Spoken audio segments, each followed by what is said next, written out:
یہ election commission تماشا بنا ہوا ہے، پوری دنیا کے سامنے مذاق بنا ہوا ہے اور اس کی کوئی کریڈیبلٹی موجود نہیں ہے۔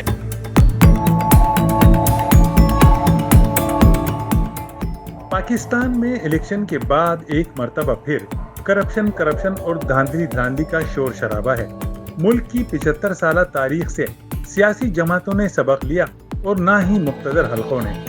اس الیکشن کے بعد عوامی رائے تسلیم نہ کرنے کے نتیجے میں 1970 میں ملک دولخ ہوا اور ہم پر کئی سانحات گزر گئے، مگر کوئی سدھرنے کو تیار ہی نہیں۔ یہ دیکھیں پتنگ کے نشان پہ مہر لگائی گئی ہے، یہاں پہ ہر بیلٹ پیپر پہ نکالیں، آدھے پہ نیچے ڈالیں۔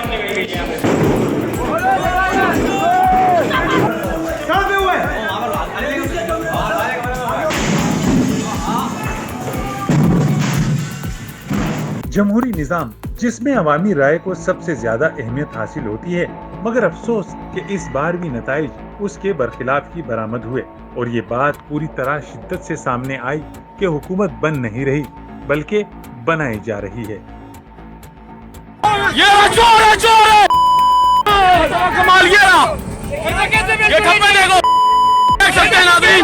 ملک کی تاریخ میں پہلی مرتبہ قومی اسمبلی کی 90 سے زائد نشستیں حاصل کر کے آزاد امیدوار پہلی پوزیشن پر ہیں، جن کے لیے لازم ہے کہ وہ 72 گھنٹوں میں کسی بھی سیاسی پارٹی سے الحاق کریں۔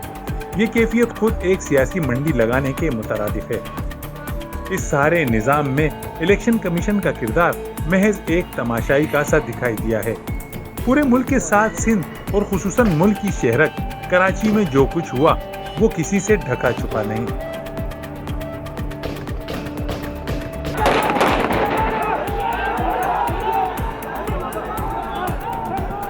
الیکشن کے دوران سیاسی کارکنان سے لے کر قیادت تک سب کی جعلی ووٹ کاسٹ کرتے اور دھاندلی میں ملوث ہونے کی ویڈیوز سوشل میڈیا پر گردش کرتی رہیں۔ یہ دیکھیں پتنگ کے نشان پہ مہر لگائی گئی ہے، یہاں پہ ہر بیلٹ پیپر پہ نکالیں، آدھے پہ نیچے ڈالیں۔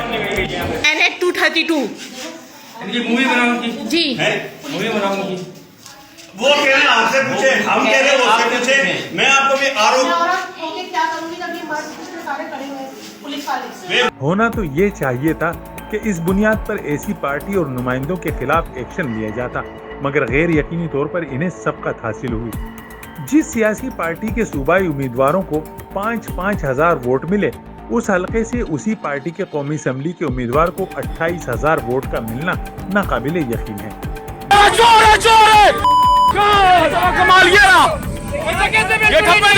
ملک کی آبادی کا ایک بڑا حصہ نوجوانوں پر مشتمل ہے، جس سے ملک کا مستقبل وابستہ ہے، مگر درست رہنمائی اور تربیت نہ ہونے سے یہ سرمایہ بھی ضائع ہو رہا ہے۔